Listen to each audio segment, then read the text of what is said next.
ব্যতিক্রমী সাংস্কৃতিক সংগঠন প্রতীকী আয়োজন করেছিল ২০ এপ্রিল অবনীন্দ্র সভাঘরে এক অভিনব সাংস্কৃতিক অনুষ্ঠান।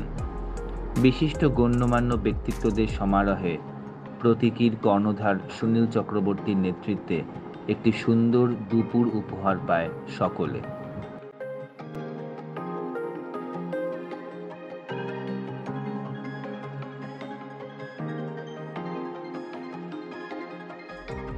কবি, সাহিত্যিক, সাংবাদিক ও সাংস্কৃতিক ব্যক্তিত্ব সুনীল চক্রবর্তীর নেতৃত্বে আন্তর্জাতিক সাহিত্য প্রকাশনার ব্যবস্থাপনায় আয়োজিত হয়েছিল সাহিত্য সভা ২২ এপ্রিল জীবনানন্দ সভাঘরে।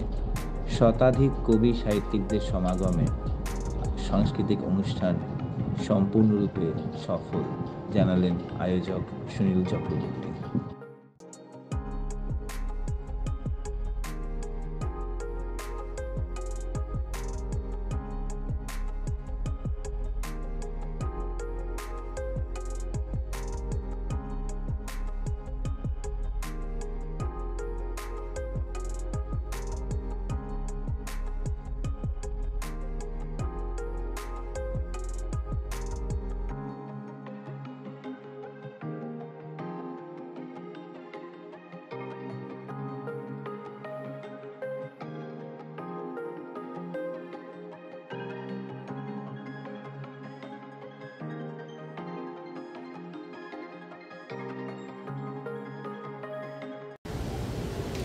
আন্তর্জাতিক বাংলা সাহিত্য সংস্কৃতি পরিষদের পক্ষ থেকে আজকে আমরা জীবনানন্দ সভাঘরে একটা অনুষ্ঠান করলাম।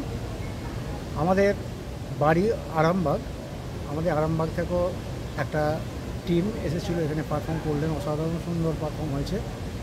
তা আমাদের উদ্দেশ্য হচ্ছে সমাজসেবা এবং সাহিত্যকে বিভিন্ন জায়গায় ছড়িয়ে দেওয়া, সুস্থ সাহিত্য, অসুস্থ নয়।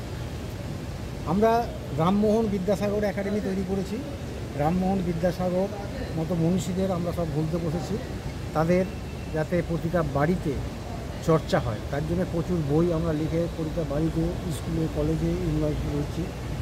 বাংলা ক্যালেন্ডার আমরা ভুলে গেছি, বাংলা তারিখ আমরা ভুলে যাচ্ছি, তার জন্য আমরা পকেট ডায়েরি মতো করে দিয়েছি বাংলা তারিখ ধরে ধরে, যাতে আজকে কত তারিখ যাতে সবাই বলতে পারে, এটা যদি পকেটে বা ব্যাগে থাকে।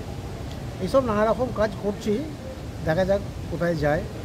সমাজ তো কলুষিত হয়ে যাচ্ছে, সমাজকে সুস্থ সমাজে পরিণত করতে গেলে প্রচুর কবি, শিল্পী, সাহিত্যিকদের প্রচুর শ্রমদান করতে হবে, এটাই আমি ভেবেছি। Hello Kolkata live with Sunil Chakraborty, founder of আন্তর্জাতিক বাংলা সাহিত্য পত্রিকা।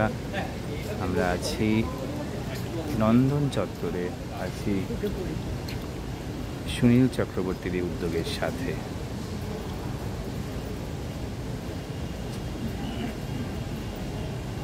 আজকে কতজন আনুমানিক কবি সাহিত্যিকরা এসেছিলেন আপনার অনুষ্ঠানে? 100-এর উপর। ফ্যান্টাস্টিক। জাতীয় বাংলা সাহিত্য সংস্কৃতি পরিষদের পক্ষ থেকে আমরা বিভিন্ন পশ্চিমবঙ্গের বিভিন্ন জায়গায়, বিভিন্ন জেলায়, বিভিন্ন রাজ্যে আমরা প্রোগ্রাম করি। উদ্দেশ্য আমাদের সমাজসেবা করা আর মনীষীদের স্মরণ এবং বরণ করা। মনীষীদের যদি আমরা ভুলে যাই, বৃদ্ধাশ্রম বেড়ে যাবে বলে আমাদের বর্তমান ধারণা। আর বাংলা ভাষাকে বাঁচিয়ে রাখতে গেলে বাংলা ভাষার উপরে আমাদের অনেক আগ্রহ দেখাতে হবে, কাজ করতে হবে। যেমন প্রত্যেকটা মনীষীদের জন্ম মৃত্যু দিনগুলো আমরা বাংলায় বের করেছি এবং সেইভাবেই আমরা পালন করে যাচ্ছি। মনীষীদের জন্ম মৃত্যু দিনগুলো আমরা বাংলায় পালন করছি। বাংলা ক্যালেন্ডার পকেট ডিকশনারির মতো করে প্রত্যেককে গিফট দিচ্ছি, যাতে তাদের পকেটে থাকে। যখন তখন কেউ জিজ্ঞেস করলে যে আজকের বাংলার তারিখ যেন বলতে পারে, এটাই আমাদের উদ্দেশ্য। আন্তর্জাতিক বাংলা সাহিত্য সংস্কৃতি পরিষদের পক্ষ থেকে আজকে আমরা জীবনানন্দ সভাঘরে শতাধিক কবি, সাহিত্যিক, শিল্পী নিয়ে একটা অনুষ্ঠান করলাম। দূর দূরান্ত থেকে, বিভিন্ন জেলা থেকে কবিরা এসেছেন। এখানে আমরা অ্যাকচুয়ালি মনীষীদের বর্ণনা, সচেতনতা, সমাজ সচেতনতা এবং শিশুদের অনুপ্রাণিত করার জন্য, আগামী প্রজন্মকে আমাদের কাছে নিয়ে আসার জন্য আমাদের প্রচেষ্টা চলছে, চলবে।